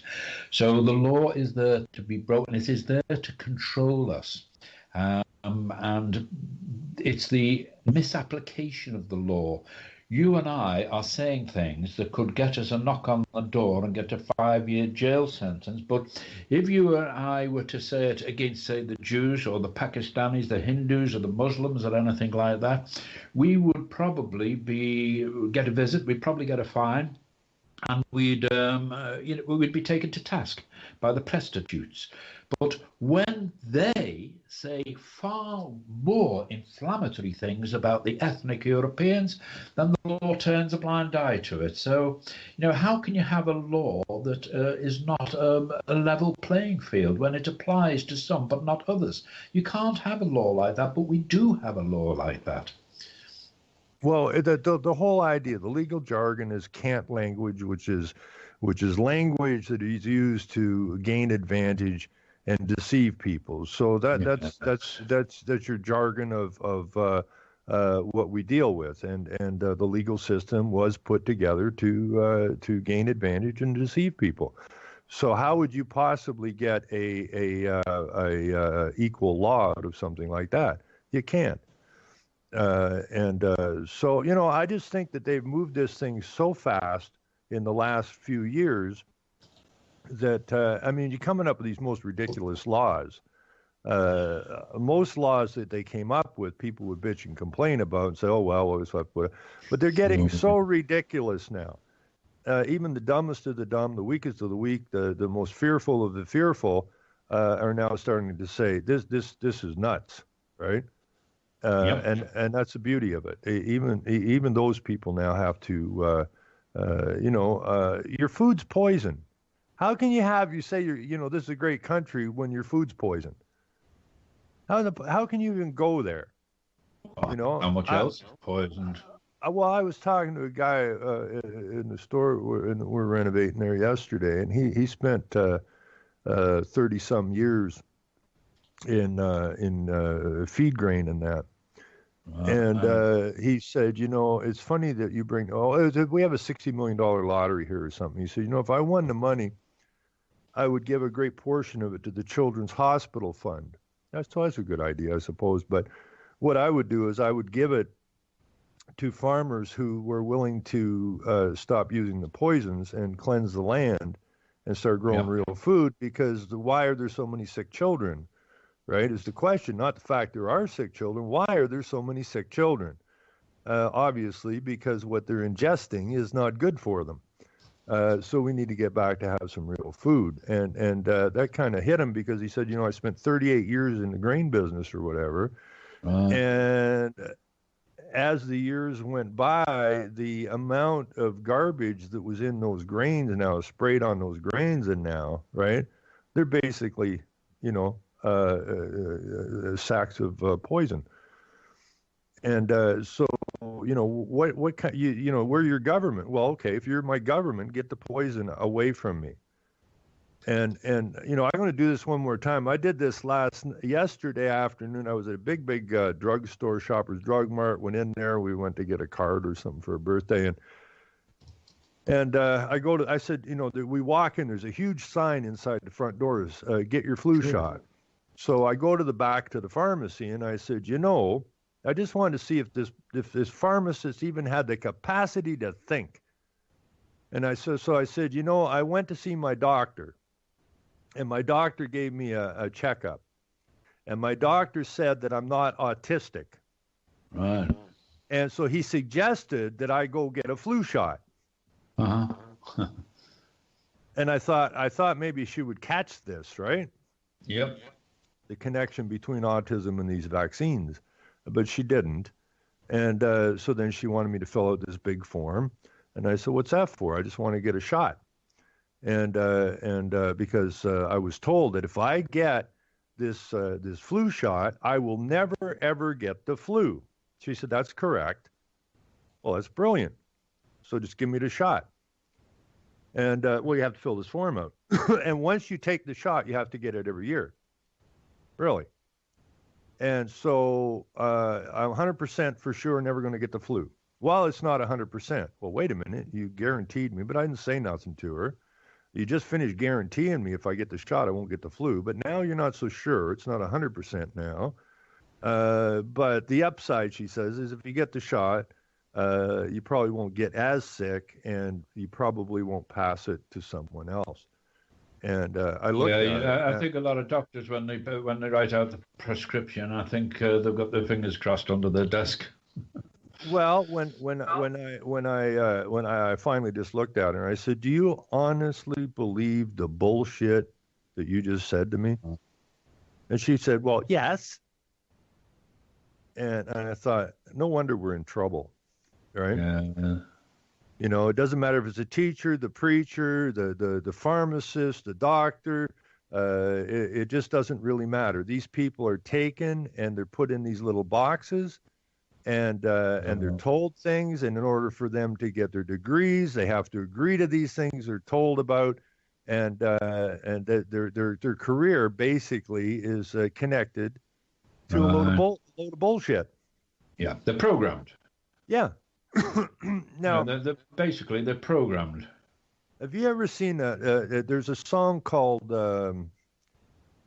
what the hell is it called? Little Boxes? The song called Boxes, wasn't it? Yeah, and it's there's a video. I'll send that to you too. It was done by Pete Seeger, who is a communist, but he was put up as a great supporter of the working man and everything.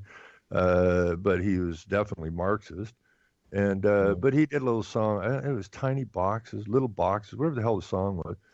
Ralph Harrison, that was Little Boxes. We all lived in little boxes. Yeah, and but he explains it perfectly that you're taken and you're told things, and then you're all the same. Right? Okay, different song. Sorry. Mm-hmm. Yeah, I'll get it to you. And yeah, he was with something international. It was Communist International, or it was Internationale, I think it was called, out of France or something. But you're told all of these things, and it's just to make everybody the same. Sure. And they all live in their little boxes, and they never say anything. And then they have children, and they go to school, and they come out all the same. And then they go to university, and they come out all the same. And then they go get a job, and they all come out the same, and they all continue to live in their tiny little boxes, right? And it's true. From womb to tomb. Yeah, and there's no individuality left out there. It's the individual that's finished, so says Mr. Beale in that movie Network. And it's a very boring world without an individual, right? So I don't know. What do we do? What do we do wrong? Can you see the people rising up? My attitude is, and I get flack for it constantly, and it bothers me, is that the easiest way to fix this is go get control of your local council, which is just simply a numbers game. Anybody can do it. If you have 7 councilors and you want a majority vote, you need 4 of your people to get elected. And, the numbers, in my experience anyways, has been 3-1. So you want 4 of your people sitting in council. So instead of bitching about council, you control the council. And you need 4 votes to carry. That means you need to run 12 people. And it bothers me, we can't get 12 people to run. Now, we know that it's a phony system. We know that you're taking an oath to the state, right? And some people say, well, then I'm part of the problem. No, you're not part of the problem, okay? You're there to fix the problem, which is the state, And you can't. How are you going to fix this from the outside? I have no idea how you fix it from outside with a gun, I suppose. That's all you can do. You go in and shoot the council and take it over, or you play this voting game, which is totally phony. But you play the game, you use their game to take them down. Yeah, it's just a Punch and Judy show, isn't it? People think that, they're like children in front of a Punch and Judy show, and you go, half the kids are rooting for Punch and half of the kids are rooting for Judy, and they think that their protests, their encouragement and all the rest of it is actually influencing Punch and Judy as they knock each other around.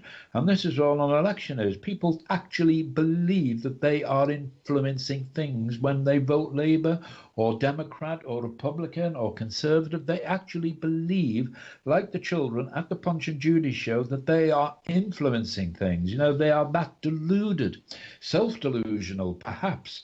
But of course they're not. They don't have any control over it because they don't see the guy with his hand up the puppet's backside maneuvering them. No, I know that's the problem. I mean, you look up democracy. It's from Demotech, and it's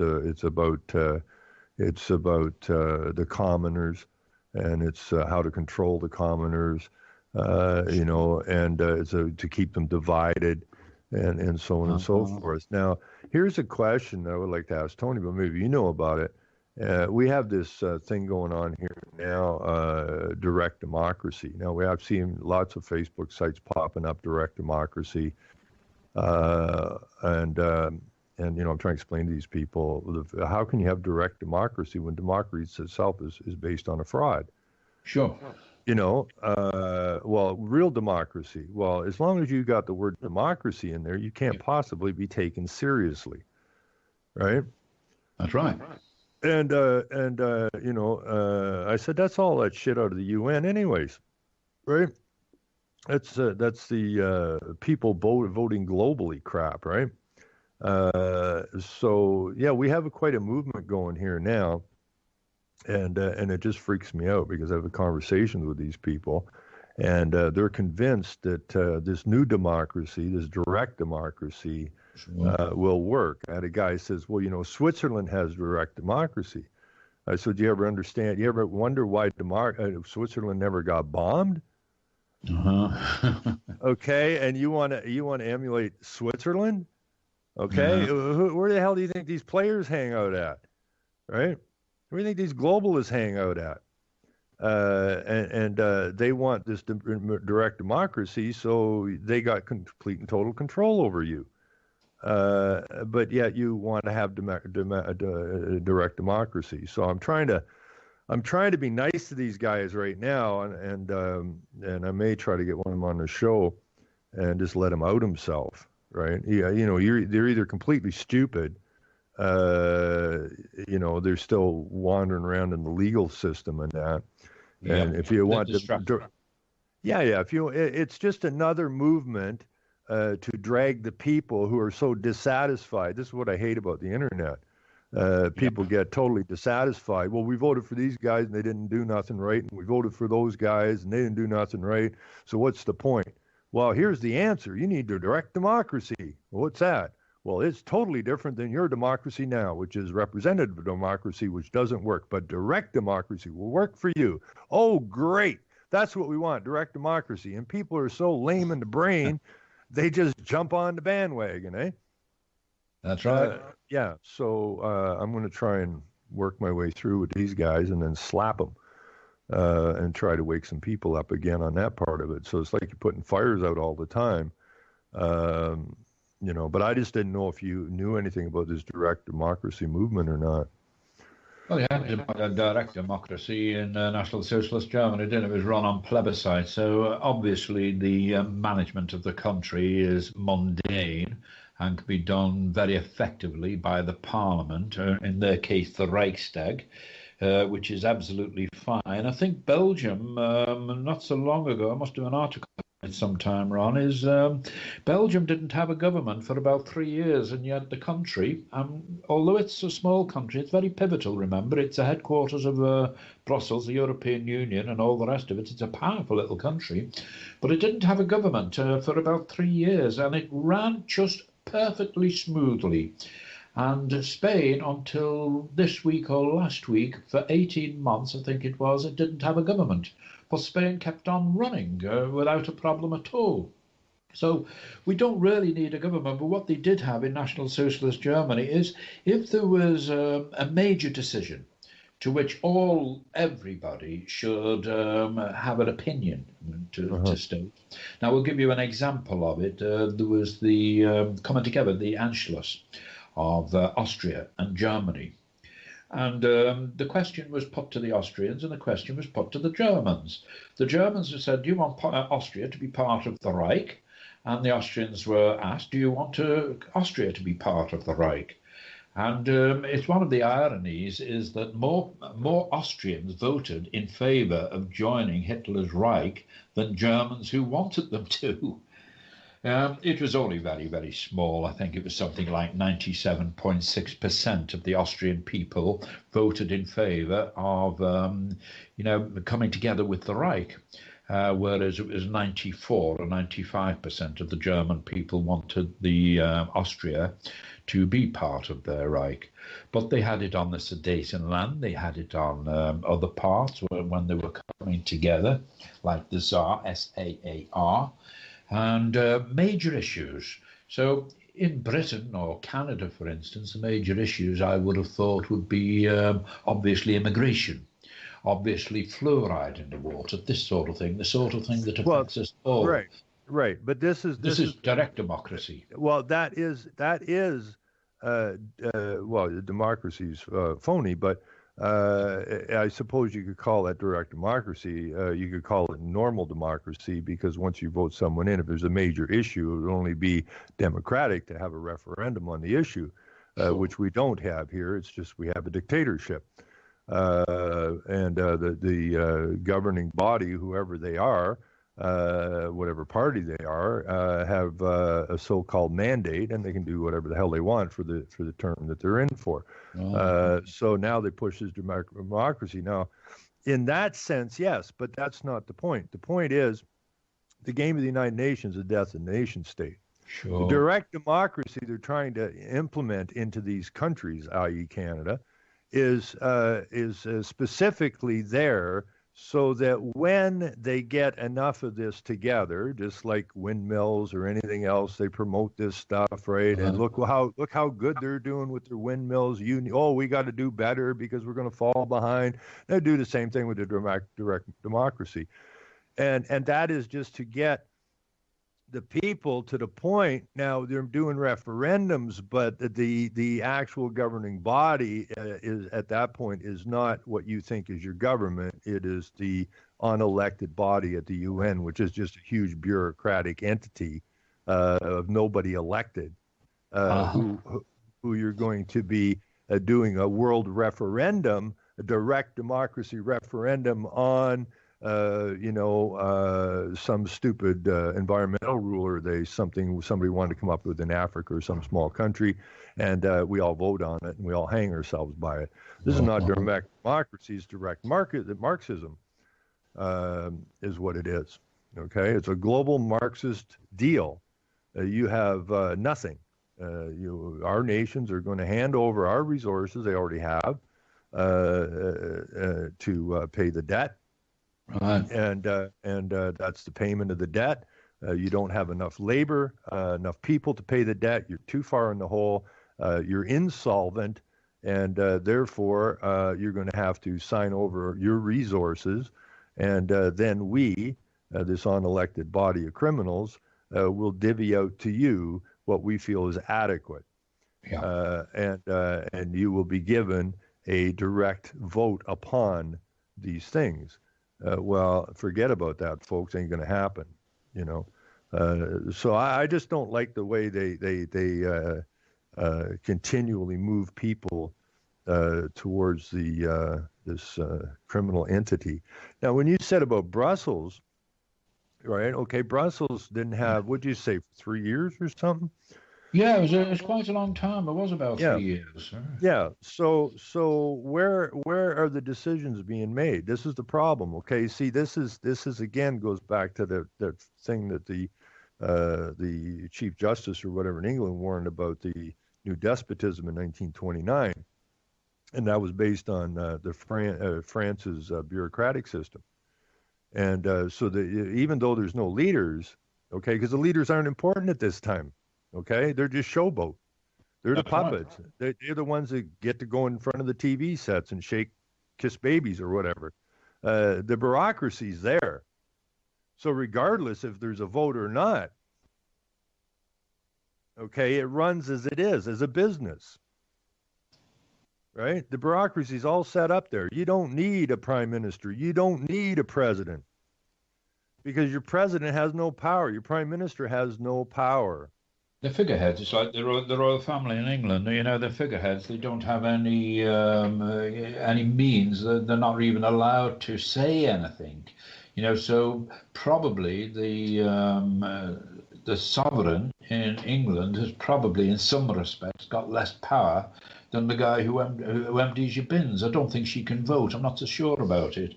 And she's certainly, unlike the man who empties your bins, she's not allowed to voice an opinion on government policy. So, but even so, I don't think she's going to complain about it. You know, she's living in a council house, and her husband doesn't have any, means of keeping himself independence. You know, Well, yeah. they're on benefits. They're both of them are on benefits. The entire tribe are on benefits. But you know, that's my own personal opinion. It might be the Irish coming out in me. Well, they are. I mean, they're just they put themselves forward as the guardians and that, and they are basically the vampire sucking on everybody's neck, and the bureaucracy does their bidding. And, the queen's the queen, and everybody else in the bureaucracy is the drone. And regardless of how ridiculous of a situation they want done, the bureaucracy just does it. That's right. It's this. It's like being in the Swan Lake or the Nutcracker. You know, we're all bit part players, and we just go along with it. We don't question it. It's theatre. It's like the courts of theatre. Maybe I'm a cynic because of my own experience than the experience of others. But I'm under no illusions when I went into the court. That judge, forget his name, it doesn't really matter. He's probably kicking up the daisies now. If they have daisies in hell. But that old judge, it was going through theatre. He knew that I was going to be found guilty, and he knew exactly the sentence that he was going to hand out. But people thought that I had been put on a fair and proper trial and judged by 12 upright citizens. It was a load of, I can't say it on your radio programme, but I think you know where I'm coming from. It was pure theatre. And much of the Constitution is theatre. Tony would have had a better input on this than me. He knows more about it than I do. He's erudite on the subject. But I suppose it's the anarchist in me, that I don't believe that these institutions are set up to protect us. I think they're there to protect the political elite. Well, that's all they're there for. We have no representation. You cannot take an oath to a fictional entity, be it the state or the queen, and say you represent someone. You can't do it.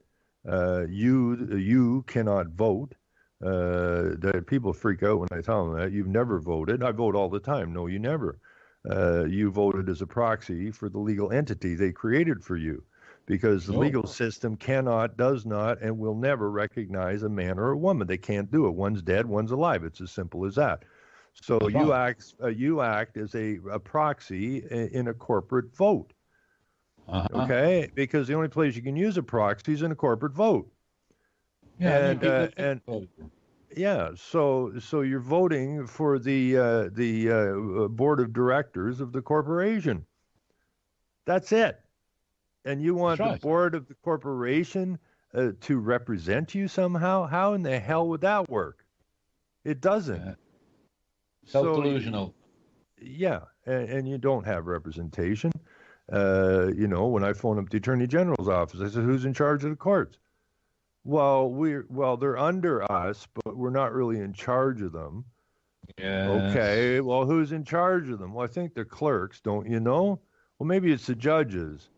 No, the way I see it is the clerks are in charge of the courts, and the judges rent the space to make their money from the courts. Right? Uh-huh. It's a freaking business. Yes.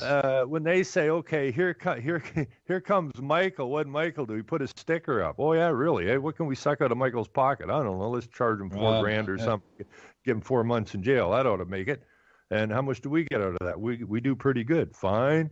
And so it's a little bit of theater, and everybody, applauds at the end of it, except the poor bugger that got brought into the theater didn't realize he was in a play, and gets bitch slapped. I really didn't want to play their silly game, but they decided that what they wanted me off the scene, didn't they? And there's your legislation, the misapplication of the rules.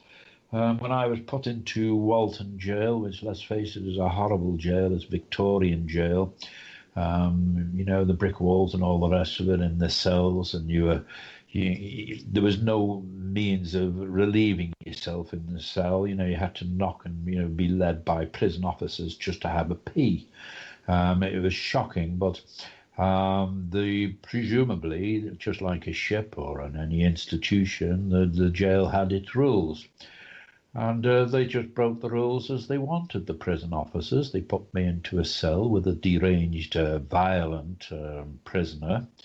I was kept there for about 2 or 3 days, and this was they had a reason for it, is they wanted me to be so terrified that I would plead with them, apply for 18B or whatever it was called.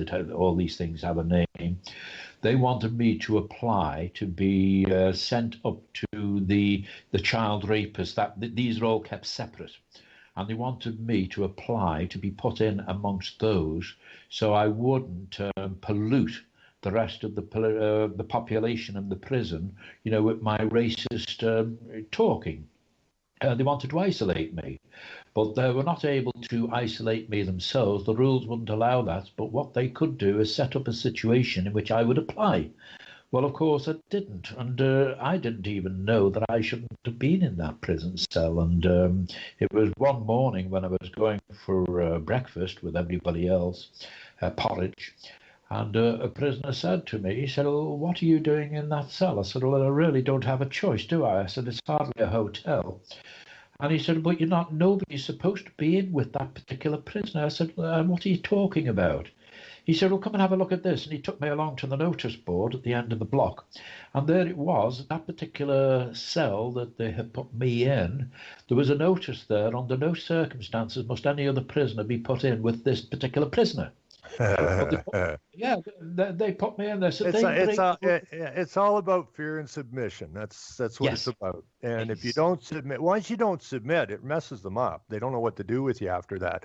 That's my experience. If you just smile at them and don't submit, they have absolutely no idea what to do with you after that, right? But we're about out of time here. I want to thank you very much for being on the show. I want to apologize to Tony if we're getting away there. I wish you would have spoke up or butted in. Maybe I'm well noted for that. But we've got to do this show. I do want to know what's going on. You've got me hooked up with a couple of new guys out of there and out of England and Ireland who I'd like to speak with as well. So I want to thank you, Michael, for being on. It was very informative. I want to thank Tony for coming on. I apologize for not getting in here enough, and we'll get something going here soon. I want to wish everybody a Happy New Year, and I want everybody to know that 2017 is that much closer to getting what's broken fixed. Okay. We're more into it than you are. We're in Europe, we're into it. We're into it by 19 hours and 20 hours actually. You're into it by a little bit less than that. Yeah, well, they haven't blown too much up in the last few hours, so There you go. Have a Happy New Year. you and your listeners. Yeah, okay. You take care, and it was wonderful having you on the show. Great privilege as always. Thank you. Okay, take care. Okay, that's the show, and we'll be back Tuesday night, and hopefully Selling lies and buying time, got killing people next in line, lower class and social slime. They don't take mind care, the everybody. genocide. Have a good Sick day. from water, sick from air, making money, they don't care. Caesar shit, force of air, fuck them back, it's only for they bomb. They shoot, they kill,